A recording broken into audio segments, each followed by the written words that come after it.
Vous devez croire que quelque chose de bien va avoir lieu. Vous devez dire par votre propre bouche, je m'attends à ce que quelque chose de bien m'arrive. Je ne m'attends plus à avoir des choses pareilles à ce que j'ai. Je m'attends à être libéré. Je m'attends à ce que quelque chose de bien m'arrive. Restez avec nous dans Jouissez de votre vie.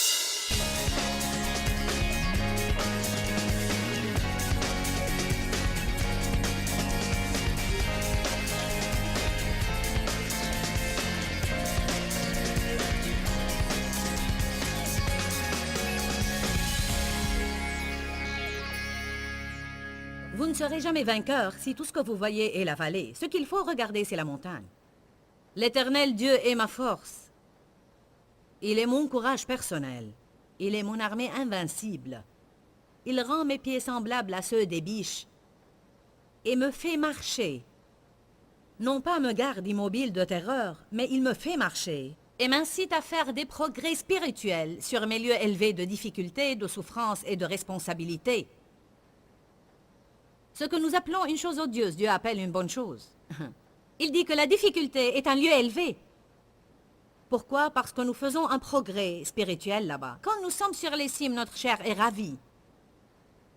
Mais nous ne grandissons pas spirituellement. Nous ne grandissons pas spirituellement sur les cimes. Nous grandissons dans les vallées. Il faut apprendre à remercier Dieu pour les vallées. Je sais qu'on doit le faire par la foi, et notre chair ne trouvera pas de quoi s'exciter en cela. Mais ceci m'a étonné lorsque je l'ai vu dans la traduction amplifiée de la Bible. Il dit « les lieux élevés », puis entre parenthèses, sont difficultés, souffrances et responsabilités. Nous croyons que les vallées sont les lieux bas, mais Dieu les appelle les lieux élevés. Même si je devais traverser la vallée de l'ombre de la mort, le premier point est que nous traversons. Je ne craindrai et ne redouterai aucun mal. Je ne craindrai aucun mal. Je ne le redouterai point. Quand David a dit cela au psaume 23, 4, est-ce qu'il disait ce qu'il a ressenti comme « Oh, loué soit Dieu, je n'ai pas peur de ceci » Ou bien faisait-il une déclaration de foi? Est-ce qu'il déclarait ce qu'il ferait? Je ne crois pas que David exprimait ce qu'il ressentait. Je crois qu'il parlait de ce qu'il ferait en tant qu'homme de foi. Je ne craindrai pas. Je ne craindrai pas. Je ne craindrai pas ceci. Je ne vais pas chercher à éviter ceci parce que je sais que cette vallée va m'emmener à la prochaine cime. Je ne vais pas m'enfuir de ceci. Je vais le confronter. Je vais le confronter. Je ne vais pas faire le tour de la même montagne stupide encore une fois. Est-ce que quelqu'un m'a entendu? Y a-t-il quelqu'un d'entre vous qui en a assez de faire le tour de la même montagne, de nouveau, de nouveau, de nouveau? Il y a sans doute quelque chose qui ne va pas quand nous n'arrêtons pas de tomber et de retomber dans le même trou. Le Seigneur nous en retire et nous y tombons de nouveau. Il nous en retire et nous y retombons. Il est évident que nous devons apprendre quelque chose. Quelque chose m'échappe, Seigneur. Il y a quelque chose ici qui m'échappe. Quelque chose que je ne vois pas. Peut-être c'est votre attitude, ou votre bouche, ou beaucoup de choses. Alors laissez Dieu vous montrer la vérité, parce que la vérité vous libérera. Fuir les choses ne nous libérera pas. La vérité nous libérera. Je ne craindrai ni redouterai aucun mal. Ésaïe 41, verset 10. Ne crains rien, il n'y a rien à craindre. Car je suis avec toi. Ne sois ni angoissé ni inquiet, car je suis ton Dieu. Je te fortifierai et je viendrai à ton secours. Pour sûr, je t'aiderai. Pour sûr, je te soutiendrai de ma droite triomphante qui fait justice. Lorsque nous nous trouvons dans des places difficiles, la première chose que nous avons besoin de faire n'est pas nécessairement de demander à Dieu de nous en sortir, mais de nous fortifier afin que nous puissions les traverser en agissant comme de vrais hommes et femmes de Dieu. Si vous contemplez vraiment les prières que Paul a priées et que Jésus a priées et quelques autres apôtres ont prié pour les églises, vous ne trouverez pas Paul priant pour eux afin qu'ils soient délivrés de leurs problèmes. Il a prié afin qu'ils agissent correctement dans leurs problèmes, afin qu'ils manifestent le fruit de l'esprit et qu'ils endurent quoi que ce soit qui entrave leur chemin avec une bonne humeur. Je priais beaucoup pour nos associés, pour qu'ils n'aient pas de problème, etc. Peut-être que vous n'aimerez pas la façon dont je prie pour vous maintenant. Mais vous savez, je prie peut-être des prières efficaces. Parce que je ne peux pas prier une prière qui vous tiendra toujours à l'abri des vallées, et je ne peux prêcher aucun message qui vous gardera de traverser quoi que ce soit, mais je peux vous apprendre comment vous comporter quand vous passez par des difficultés. Je peux vous apprendre comment vous en sortir plus vite. Je prie souvent, Seigneur, je prie que quoi que ce soit qui entrave la route de nos associés, qu'ils le supportent avec bonne humeur, qu'ils ne soient pas découragés, qu'ils ne soient pas vaincus, afin qu'ils gardent leurs engagements tout en passant par les problèmes, et qu'ils ne perdent pas leur joie en y passant. Nous n'allons pas impressionner le monde si nous n'avons rien qui se passe dans nos vies. Ce qui les impressionnera, c'est que si nous avons les mêmes problèmes qu'ils ont, nous gardons une bonne attitude quand même. Amen. Je ne veux certainement pas dire que nous n'avons que des problèmes, des problèmes, des problèmes. Cela n'est pas vrai. Nous avons des vies formidables et il y a des cimes. Je crois que plus vite vous apprendrez à sortir des vallées, plus vous passerez du temps sur les cimes. Mais je répète, nous devons apprendre comment traverser les vallées correctement pour en sortir très vite. Sinon, nous resterions là-bas plus longtemps que nous le souhaiterons. Ne crains rien, il n'y a rien à craindre. Car je suis avec toi, ne sois ni angoissé ni inquiet. Car je suis ton Dieu, je te fortifierai. Nous avons besoin de prier pour la force régulièrement. Je te fortifierai. Qu'est-ce qui est écrit dans le psaume 84? Lorsque vous traversez la vallée des larmes, la vallée de Baca, votre force augmentera et augmentera. Vous y entrez avec un certain niveau de force, et si vous priez Dieu pour qu'il vous donne la force, vous en sortirez avec un autre niveau de force. Que fait Dieu dans ces temps? Il vous prépare à confronter l'ennemi. Voici, tous ceux qui sont irrités et enflammés contre toi seront confondus, ils seront couverts de honte. Tes adversaires et ceux qui te combattaient seront réduits à rien, ils périront. Tu chercheras ceux qui disputent contre toi, et tu ne les trouveras plus. Ceux qui te faisaient guerre, ils seront tous anéantis, réduits à rien. Ce ne sont pas de bonnes promesses? Est-ce que quelqu'un vous cherche querelle maintenant? Quelqu'un dit du mal de vous? Quelqu'un vous juge? Quelqu'un vous critique? Quelqu'un se moque de vous à cause de votre foi? Allez, vous devez saisir ceci. Tous ceux qui sont irrités et enflammés contre toi seront confondus, ils seront couverts de honte. Ceux qui disputent contre toi seront réduits et anéantis, réduits à rien. Tu chercheras ceux qui te combattaient et qui luttaient contre toi, mais tu ne les retrouveras plus. Tu chercheras ceux qui te faisaient la guerre, mais ils seront comme rien du tout. Dieu est notre défenseur, et il mettra en déroute nos ennemis si nous nous tenons fermes dans la vallée.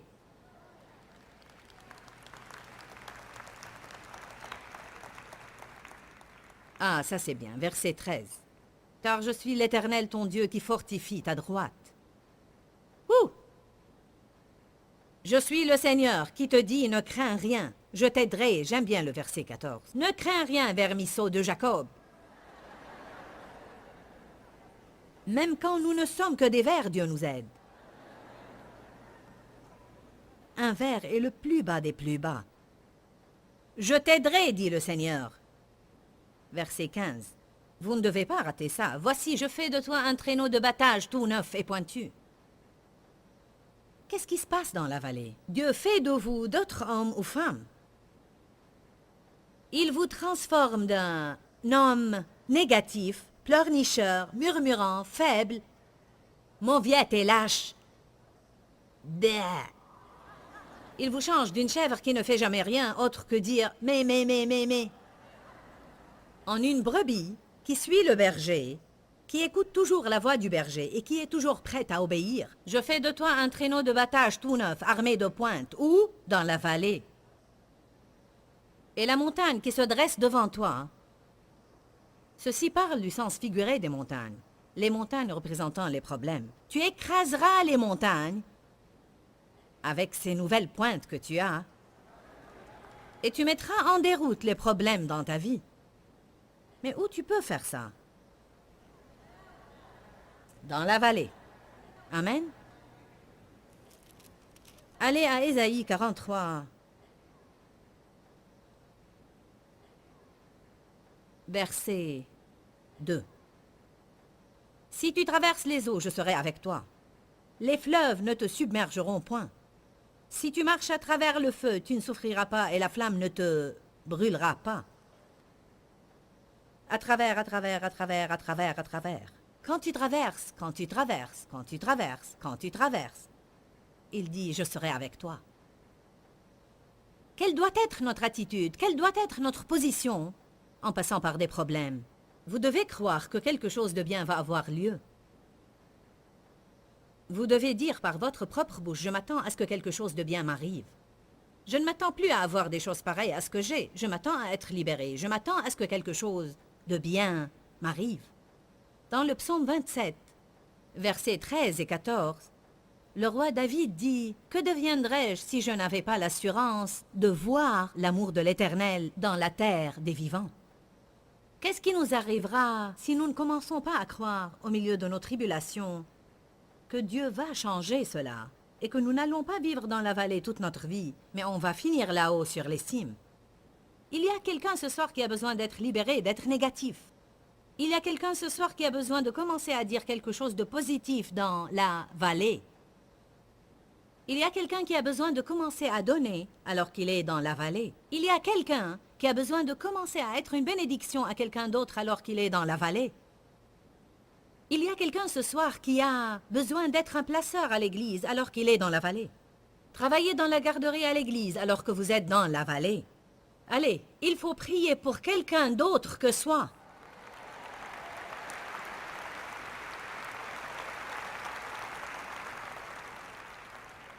Qu'est-ce qui me serait arrivé si j'avais gardé cette attitude négative et jamais cru pour quelque chose de bien? Ce que Dieu nous demande de donner ou de sacrifier, il nous donne toujours en retour plusieurs fois plus, si nous le donnons avec une bonne attitude. Si vous avez subi une certaine perte dans votre vie, si vous avez perdu un boulot ou bien un bien-aimé ou vous avez perdu un peu d'argent ou bien on vous a ôté quelque chose, vous pouvez avoir une de ces deux attitudes. Vous pouvez avoir cette attitude « J'ai été volé ». Ce n'est pas juste, ce n'est pas équitable. On m'a marché sur les pieds, on m'a abusé et j'en ai assez de tout cela. Je ne sais pas pourquoi Dieu ne me protège pas. Je suis croyant. Vous pouvez avoir une attitude pareille. Ou bien vous pouvez faire ce que Dieu m'a appris à faire une fois quand je sentais comme si j'avais été volé. Vous pouvez apprendre à considérer tout ce que Satan vous a volé et vous pouvez dire « Je ne vais pas laisser le diable le voler, je vais le donner comme une graine à Dieu. » Ce dont je parle, c'est dans votre attitude.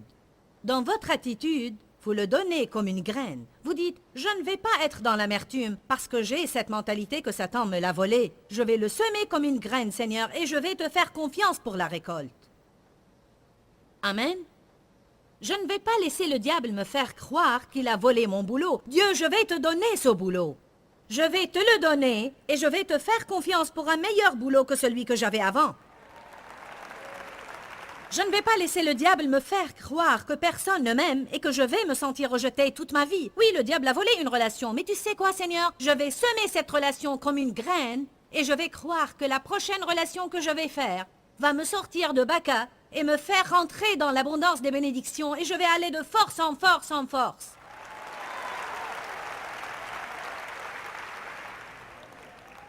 Oui, un de mes amis m'a trahi. Mais je ne vais ni être en colère contre lui, ni avoir de l'amertume et une mauvaise attitude, ni passer toute ma vie à errer dans le désert, ni être jalouse de ceux qui sont là-haut sur les cimes. Je vais te donner cet ami, Seigneur. Je le sème, Seigneur, je te le donne. S'il avait été bon pour moi, je l'aurais gardé. Maintenant, je te fais confiance pour des liens divins dans ma vie. Je veux que vous saisissiez cela ce soir. Quand on a commencé à passer à la télé, il y avait une station à laquelle on payait vraiment beaucoup. C'était la plus grande station. Et elle diffusait à un très grand nombre de personnes. C'était une des toutes premières stations et on y passait une fois par semaine. On payait nos factures diligemment et Dieu nous avait aidés à acheter un temps sur la station et on avait assez d'argent qui rentrait pour payer pour cette station, en plus de l'argent pour gérer le ministère. Beaucoup de gens recevaient de l'aide. Nous avions un contrat. Ils n'étaient pas supposés arrêter d'émettre nos programmes sans plusieurs préavis, etc., etc. Un jour, nous avons reçu un coup de fil de notre acheteur média, nous disant « Vous n'allez plus être sur cette station. Ils ont décidé de changer leur programmation. Et ils ont dit « Vous ne passerez pas demain. » Et nous étions comme « Comment peuvent-ils faire cela ?» Ils ont rompu un contrat. Les gens qui nous regardent ne sauront pas où nous sommes maintenant et le revenu qu'on tirait de ça. Je vous dis, j'ai été vraiment blessée. J'ai pleuré et je me souviens que je suis entrée dans mon bureau. Je me suis mise face contre terre pour prier et j'ai pleuré et pleuré et pleuré et pleuré comme si mon petit cœur a été brisé parce que je sentais comme si je venais d'être volée. Ce n'est pas juste. Savez-vous combien ça nous fait mal lorsque nous nous sentons comme ce n'est pas juste? Et surtout quand vous sentez que vous êtes dans une situation où vous n'y pouvez rien. Et cela nous exaspère vraiment. Mais écoutez-moi bien, quand vous ne pouvez rien faire, Dieu peut faire quelque chose à ce sujet. J'ai dit, quand vous ne pouvez rien faire, Dieu peut faire quelque chose à ce sujet. Je crois que beaucoup d'entre vous, et je crois que beaucoup qui sont devant leur télé maintenant, essayent de résoudre leurs problèmes depuis longtemps. Oui, vous êtes frustrés maintenant parce que vous avez un problème et vous n'y pouvez rien. Admettez-le. Vous n'y pouvez rien, mais Dieu peut faire quelque chose à ce sujet. Si vous le donnez et le semez comme une graine, Dieu vous fera récolter. Ne laissez pas le diable vous le voler. Donnez-le à Dieu et laissez-le vous faire récolter.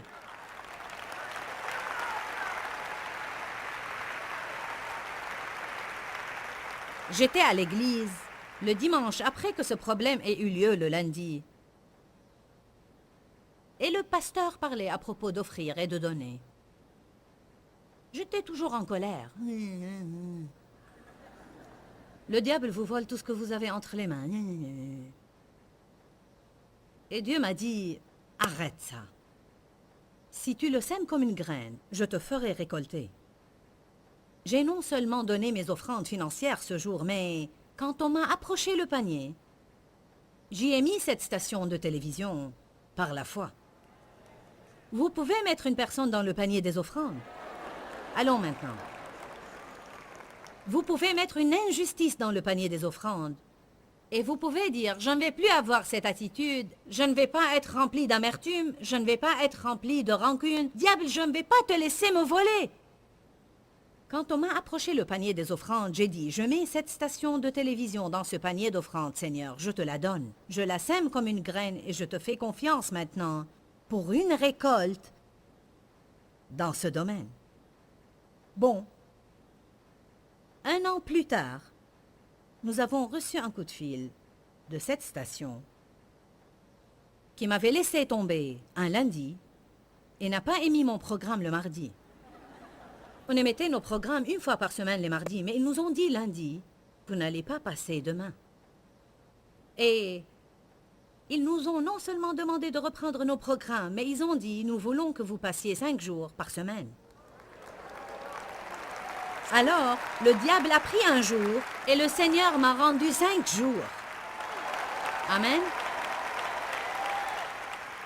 Maintenant, je suis sur 350 stations de télé, diffusant aux 2/3 du monde, et plus de 2,1 milliards de personnes à travers le monde me regardent tous les jours. Dieu sait comment vous faire récolter dans votre vie. Amen. Alléluia.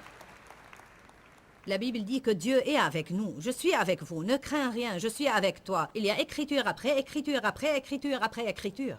Quand nous passons par des moments difficiles, Dieu est avec nous. Puis on passe à une partie totalement différente de ce verset, dans le psaume 23,4, et qui dit « Ta houlette et ton bâton me rassurent. » Je ne savais pas qu'une houlette pouvait me réconforter. Nous ne sommes pas supposés craindre la houlette et le bâton du berger, car tous deux sont des instruments qui amènent du progrès et du réconfort dans notre vie.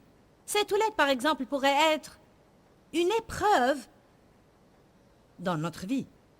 Cette houlette pourrait être une personne qui nous attaque. Nous sentons comme si on nous passe au goudron, mais nous ne savons vraiment pas que Dieu se sert de ces choses pour nous garder vraiment dans la bonne place, pour qu'il nous mette là où il veut qu'on soit. En fait, la parole s'avère être plusieurs fois la houlette est le bâton principal dont Dieu se sert dans nos vies. Il représente la parole de Dieu. La parole de Dieu nous corrige. La parole de Dieu nous remet sur le chemin étroit quand on se lance dans le chemin spacieux.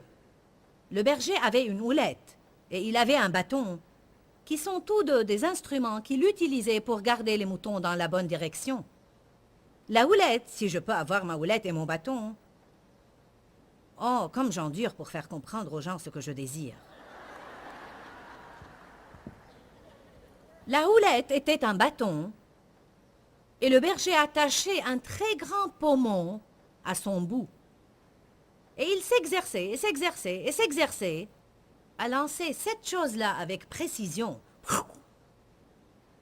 jusqu'à ce qu'il puisse toucher même une cible mobile. Donc, il la lançait non seulement sur les ennemis du mouton, si jamais il y avait un loup ou un coyote essayant d'attraper les moutons. Voilà qu'arrive la houlette de Dieu. Il est notre gardien. Il nous garde. J'aime beaucoup cette écriture qui dit qu'il nous garde tout comme la prunelle de son œil. Comment la prunelle de votre œil est gardée? Je défie n'importe qui ici d'ouvrir son œil, y mettre le doigt et voir si votre œil restera ouvert. Protection. Dieu nous garde de la même façon. Si quelque chose vient contre nous, il nous protège. Il nous protège de nos ennemis. Amen. Le Seigneur est mon gardien. Il me bénit au départ comme à l'arrivée. Il me garde du mal. Il me garde du péché. Il est mon gardien, mais quelquefois il doit utiliser sa houlette et son bâton pour me garder sur le bon chemin. Si un mouton est sur le point de manger des herbes empoisonnées, le berger va... Ne fais pas ça, tu vas te faire mal. Nous sommes tellement stupides parfois que nous mangeons du poison. Quand vous écoutez les commérages, c'est comme si vous mangiez du poison. Qu'est-ce qui se passe parfois? Parfois, je me trouve en train de dire de mauvaises choses de quelqu'un et Dieu lance la houlette de sa parole sur moi. Et alors que je suis en plein commérage, je sens Dieu me gifler de dedans avec une écriture contre la médisance et les commérages, juste au milieu de ma pagaille. La première chose que je veux faire maintenant est prier pour vous parce que je crois que certains de ceux qui nous regardent ont ressenti une crainte et une peur dans leur vie. Je crois en la puissance de la prière. Alors nous allons prier maintenant pour que le Seigneur vous libère de votre esclavage. Père, nous venons à toi dans le nom de Jésus et nous te remercions pour ta puissance qui est libérée à travers la prière. Et je prie pour tous ceux qui nous regardent maintenant, tous ceux qui ressentent une crainte, tous ceux qui ressentent une peur. Je prie pour tous ceux qui craignent que quelque chose de mauvais ait lieu dans leur vie. Je prends autorité sur Satan et l'esprit de la peur dans le nom de Jésus, le nom qui est au-dessus de tout nom. Et je prie pour une libération immédiate, à travers la puissance de ton onction et de ta présence. Je prie que les chaînes de la peur soient rompues, au nom de Jésus. Je prie que les gens soient capables d'avoir des pensées positives, de bonnes pensées, et qu'ils croient que de bonnes choses vont avoir lieu dans l'avenir. Amen. Je sais ce que signifie la peur et la crainte parce qu'en réalité, j'ai passé la grande majorité de ma vie à craindre l'avenir et à avoir peur de ce qui a eu lieu dans le passé et de ce qui pourrait avoir lieu dans l'avenir. Dis-leur que je les aime. Dans ce livret, Joyce Meyer donne une révélation de l'amour de Dieu pour nous. Pour obtenir ce livret gratuitement, écrivez-nous à Joyce Meyer, boîte postale 40095-6300 Larnaca, Chypre. Ou bien visitez notre site web www.joycemeyer.org/fr.